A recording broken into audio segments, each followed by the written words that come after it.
আসসালামু আলাইকুম। প্রিয় দর্শক, অন্য মঞ্চের আলাপ চাইতে আপনাদের সকলকে আমন্ত্রণ জানাচ্ছি। বাংলাদেশে গোটা ফেসবুক এখন ডিমময়। নিউ ইয়র্কে ডিমের দাম এখন কত? ডিম মারলে যুক্তরাষ্ট্রের আইনে সাজা কি? কিভাবে কাপড় থেকে ডিমের দাগ তুলবেন? এমন নানান বর্ণিল খবর দিচ্ছে সংবাদ মাধ্যম। তবে বাংলাদেশি টাকায় 50 টাকা দামের ডিম ছোড়ার কাহিনী নিউ ইয়র্কে বলেই হয়তো তা নিয়ে কোনো মাথা ব্যথা নেই বাংলাদেশ পুলিশের। বরং তাদের মাথা থেকে শুরু করে সারা শরীরের ব্যথা এখন কার্যক্রম নিষিদ্ধ থাকা আওয়ামী লীগের মিছিল আর দলটির তৎপরতা। 24শে সেপ্টেম্বর একদিনেই 244 জনকে গ্রেপ্তারের খবর যেখানে বড় করে ফলাও করে প্রচার করার কথা, সেখানে উল্টো পুলিশ এবং স্বরাষ্ট্র মন্ত্রণালয়ের চিন্তা আরো বেড়েছে। খোদ পুলিশের কর্তা ব্যক্তিরাই সংবাদ সম্মেলনে বলছেন আওয়ামী লীগের এত বিশাল সমর্থক গোষ্ঠী আছে যে দলটির মিছিল ও তৎপরতা পুরোপুরি সিলগালা করা দুঃসাধ্য। আবার পুলিশের বস স্বরাষ্ট্র উপদেষ্টা প্রকাশ্যে বলেছেন আওয়ামী লীগ ও সহযোগী সংগঠনের নেতা কর্মীরা যাতে সহজে জামিন না পান সে ব্যাপারে চেষ্টা করা হচ্ছে। মানে সাংবিধানিক মৌলিক অধিকারকে পকেট বন্দি করেও কুল কিনারা করতে পারছে না সরকার। প্রশ্ন হলো, পুলিশ ও স্বরাষ্ট্র মন্ত্রণালয় এবং সরকার এমন দিশেহারা ভাব কেন? সূত্রগুলো বলছে পুলিশের হাতে দলটির তৎপরতার এমন কিছু খবর এসেছে যা নিয়ে বেশ বড় রকমের চিন্তায় পড়েছে পুলিশের ঊর্ধ্বতন কর্তৃপক্ষ। সরকার একাধিক সূত্র বলছে আওয়ামী লীগের কার্যক্রম নিষিদ্ধের ইস্যুটি ভুল ছিল, এমনটা মনে করছেন একাধিক উপদেষ্টা।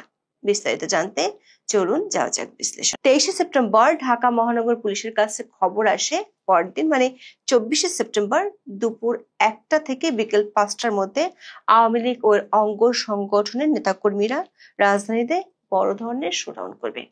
রাজধানীর আগারগাঁও থেকে মিছিল শুরু হয়ে ধানমন্ডির 32 নম্বরে শেষ হবে, এমন খবর জানতে পারে পুলিশ।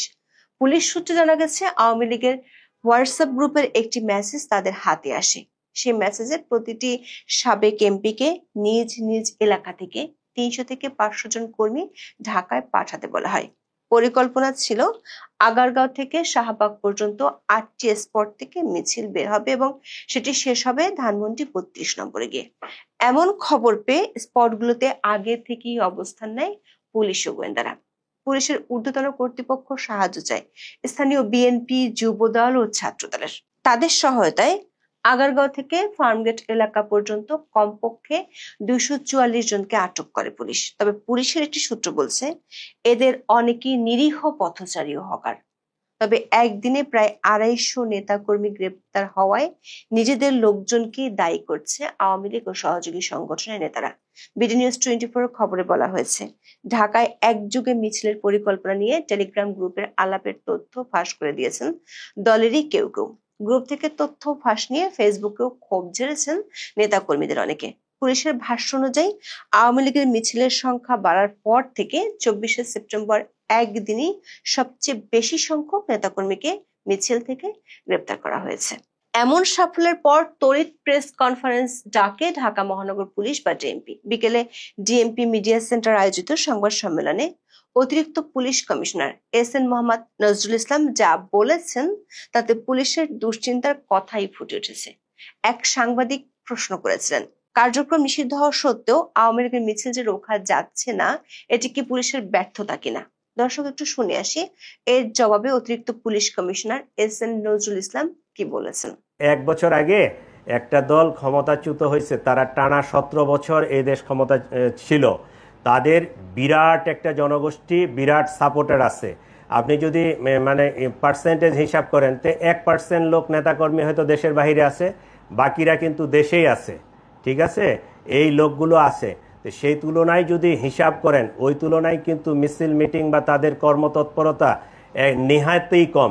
2-1টা মিছিল হবে না, একদম 100% সিল করে দেওয়া যাবে, এইটা মনে হয় কিছুটা আমাদের জন্য দুঃসাধ্য। দর্শক, অধ্যাপক ইউনূস ও তার মিত্রদের এমনকি বিরোধী রাজনৈতিক দলগুলোর মুখেও গত 1 বছর ধরে শুনে আসছি আওয়ামী লীগের কোনো জনসমর্থন নেই।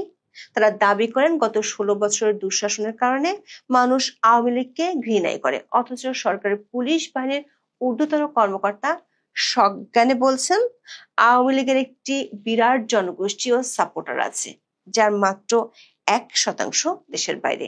দলটির সমর্থন এত যে তিনি বলেছেন এদের মিছিল বন্ধ করা বা তাকে সিলগালা করে লাল কাপড় দিয়ে বস্তাবন্দি করে ফেলা পুলিশের পক্ষে দুঃসাধ্য। বোঝাই যাচ্ছে সাম্প্রতিককালে ঢাকায় একের পর এক আওয়ামী লীগের মিছিলে ঘুম নষ্ট হয়েছে বাংলাদেশের অন্তর্বর্তী সরকারের আর পুলিশের। 6 দিন আগে জার্মান ভিত্তিক সংবাদ মাধ্যম ডয়েচে ভেলের শিরোনাম ছিল, অন্তর্বর্তী সরকার উদ্বেগ বাড়াচ্ছে আওয়ামী লীগ। অথচ গত 12ই মে প্রচন্ড সমালোচনা থাকা সত্ত্বেও শুধুমাত্র মিত্রদের খুশি করতে নির্বাহী আদেশে সরকার আওয়ামী লীগের কার্যক্রম নিষিদ্ধ করেছিল। এমনকি আইনে দলের কার্যক্রম নিষিদ্ধের বিধান না থাকলেও সে বিধানও যুক্ত করেছিল। এর আগে থেকে অপারেশন ডেভিল হান্ট থেকে শুরু করে নানা নামে অভিযানে দলটির বহু নেতাকর্মীকে গ্রেপ্তার করে আইন শৃঙ্খলা বাহিনী। সরকার একাধিক সূত্র বলছে, সরকারের ধারণা ছিল এত কিছু করার মধ্য দিয়ে দলটির নেতাকর্মী ও সমর্থকরা দমে যাবে, কিন্তু ফল হয়েছে ঠিক উল্টো। বরং সরকারের শাস্তির হুঙ্কার এড়িয়ে দ্বিগুণ উৎসাহে ঝটিকা মিছিল করে চলেছে আওয়ামী লীগ ও ছাত্রলীগের কর্মীরা। দেশের বাইরে ছড়িয়ে পড়েছে একই ধরনের প্রবণতা। নিউ ইয়র্কে ডিম বৃষ্টির আগে দুবাইয়ে বাংলাদেশ শ্রীলঙ্কা ক্রিকেট ম্যাচ দেখতে গিয়ে প্রবাসী বাংলাদেশিরা স্টেডিয়ামে বঙ্গবন্ধু শেখ মুজিবুর রহমান ও শেখ হাসিনার নামে স্লোগান দিয়ে মিছিল করেন। আর দেশে মিছিলের সংখ্যা যেমন বেড়েছে তেমনি পুলিশের গ্রেপ্তারের সংখ্যাও বাড়ছে। পুলিশের সূত্র মতে শুধু ঢাকায় গত 21 দিনে 92টি মিছিল হয়েছে আর সারা দেশে 200-র বেশি মিছিল হয়েছে। ডিএমপি বলছে 24শে সেপ্টেম্বর একদিনই 244 জন ধরেছে তারা, আর কয়েক সপ্তাহে 500-র বেশি নেতাকর্মীকে গ্রেপ্তার করেছে। ঢাকার বাইরে খুলনা, কুমিল্লা সহ বেশ কয়েকটি জেলায় বড় মিছিল হয়েছে, সেখান থেকেও গ্রেপ্তার করা হয়েছে।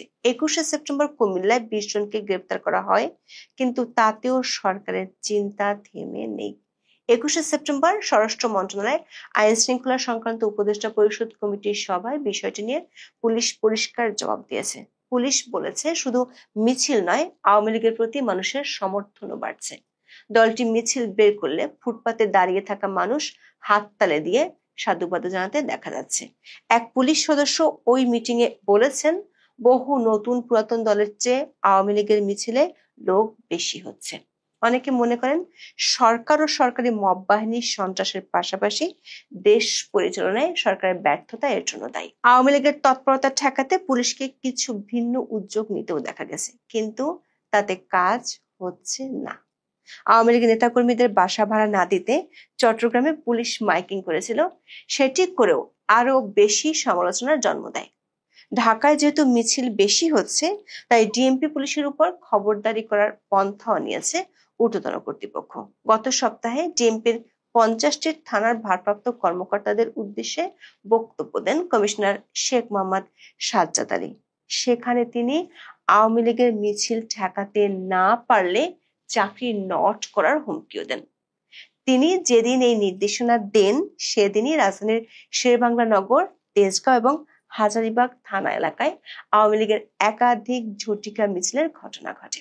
এরপর শেরেবাংলা নগর থানা ও মোহাম্মদপুর থানার একজন সহকারী পুলিশ কমিশনার সহ একাধিক কর্মকর্তাকে প্রত্যাহার করা হয়। বাংলা ট্রিবিউনের খবরে বলা হয়েছে, এমন সিদ্ধান্তে উল্টো মাঠ পর্যায়ের পুলিশ সদস্যদের মাঝে ক্ষোভ ও হতাশা দেখা দিয়েছে।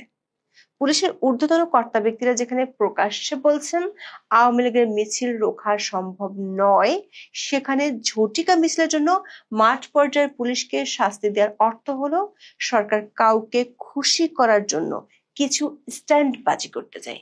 পুলিশের চেয়ে আওয়ামী লীগকে নিয়ে বেশি চিন্তা পুলিশের বস স্বরাষ্ট্র উপদেষ্টা জাহাঙ্গীর আলম চৌধুরীর। গত 21শে সেপ্টেম্বর স্বরাষ্ট্র মন্ত্রণালয়ের বৈঠকে একটি পরিসংখ্যান তুলে ধরা হয়। বলা হয়, গত বছর 5ই আগস্টের পর রাজধানীতে যত আওয়ামী লীগ নেতাকর্মী গ্রেপ্তার হয়েছেন তাদের মধ্যে 41% জামিন পেয়েছেন।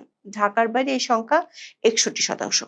স্বরাষ্ট্র উপদেষ্টার ধারণা, এই জামিন যারা পাচ্ছেন তারা আবার মিছিল করছেন, তাই তিনি জামিন দেয়াই বন্ধ করে দিতে চান। সেটি ওই মিটিং এ জানানোর পর 24শে সেপ্টেম্বর চট্টগ্রামে প্রকাশ্যে তা ঘোষণাও করেছেন। প্রশ্ন হচ্ছে, একজন নাগরিকের মৌলিক অধিকারকে স্বরাষ্ট্র মন্ত্রণালয়ের 4 দেয়ালের মধ্যে কি এভাবে বন্দি করে রাখতে চান তিনি? বলেছেন আওয়ামী লীগের নেতা কর্মীরা যাতে সহজে জামিন না পায় সে চেষ্টা সরকার করছে। সূত্রগুলো বলছে পুলিশ ও গোয়েন্দারা যে তথ্য পেয়েছে তাতে সরকারের দুশ্চিন্তা অনেক বেড়েছে। পুলিশের দুটি সূত্র নিশ্চিত করেছে আওয়ামী লীগের অঙ্গ সংগঠন ঢাকার বাইরে অনেকগুলো জেলায় একই সময় একই সাথে বড় ধরনের শোডাউন করবে। ঢাকায় যেভাবে মিছিল ঠেকানো যাচ্ছে সেটি জেলা পর্যায়ে সম্ভব নয়। এর মধ্যে চট্টগ্রাম ও খুলনার পুলিশ একই ধরনের বার্তা দিয়েছে, যদিও দলটির পক্ষ থেকে নাশকতার আশঙ্কা করছে না পুলিশ। সেটি প্রেস ব্রিফিং এ অতিরিক্ত police commissioner S N. Mohammad Nazrul Islam বলেছেন।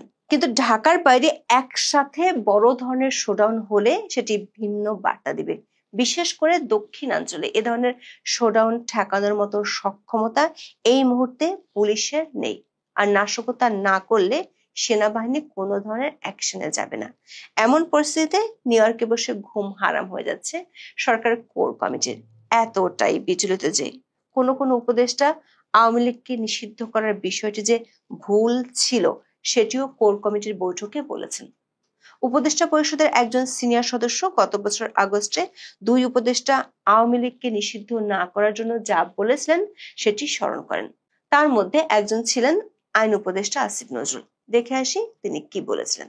ব্যক্তিগতভাবে আমি মনে করি কোন রাজনৈতিক দলকে নিষিদ্ধ করার পক্ষে আমি না, আনলেস আপনার যদি একদম সুশক্তভাবে জঙ্গি তৎপরতা, রাষ্ট্রবিরোধী তৎপরতা, কোট আন কোট যে বিভিন্ন পলিটিক্যাল পার্টি রেটরিক হিসাবে ইউজ করে সেটা না, সত্যিকার অর্থে সেরকম থাকলে তাও প্রচন্ড সততার সাথে তদন্ত করে দেখে হয়তো এটা করা যেতে পারে। জেনারেল রুল হিসাবে আমাদের সংবিধানে সংগঠন করার স্বাধীনতা আছে। আওয়ামী লীগ বাংলাদেশের স্বাধীনতা সংগ্রামে নেতৃত্ব প্রদানকারী দল, বিভিন্ন গণতান্ত্রিক সংগ্রামে এই দলটার অবদান ছিল। গত 15 বছর তারা যা করেছে সেটা তাদের ঐতিহ্যের সাথে যায় না, সেটা মুক্তিযুদ্ধের চেতনার সাথে যায় না। তারা বাংলাদেশের ইতিহাসে বর্বরতম এক ফ্যাসিবাদ কায়েম করেছিল। এই কর্মকাণ্ডের জন্য ব্যক্তিগত দায় থাকতে পারে, লিডারদের সামষ্টিক দায় থাকতে পারে, বা দল হিসাবে ব্যক্তিগতভাবে আমি বলছি, দল হিসাবে আওয়ামী লীগ নিষিদ্ধ করা দল হিসাবে মনে হয় না সমীচীন হবে। সরকার একাধিক উপদেষ্টা মনে করেন এই নিষিদ্ধের আদেশ আওয়ামী লীগকে শক্তিশালী করছে। সিনিয়র উপদেষ্টারা বারবার দলটিকে রাজনৈতিকভাবে মোকাবেলার কথা বলেছিলেন, কিন্তু সরকার একটি অংশ মিত্রদের খুশি করতে যে সিদ্ধান্ত নিয়েছে সেটি এখন সরকারের ঘুম কেড়ে নিচ্ছে। একজন উপদেষ্টা বলেছেন, একদিনে মিছিল থেকে 244 জন গ্রেপ্তার করার অর্থ হলো মিছিলে বহু লোক ছিল। আর এভাবে গণহারে গ্রেপ্তার, প্রকাশ্যে জামিন না দেওয়ার হুমকি সরকারের ভাবমূর্তির জন্য বিরাট হুমকি। এই হুমকির মধ্যে আওয়ামী লীগ যদি আরো বড় ধরনের শোডাউন করে তাহলে সেটি কিভাবে মোকাবেলা করবে অন্তর্বর্তী সরকার, সেটি এখন বড় প্রশ্ন হয়ে দেখা দিয়েছে। এখন এ পর্যন্ত। সবাই ভালো থাকুন, সুস্থ থাকুন, নিরাপদে থাকুন। দেখা হবে আগামী পর্বে।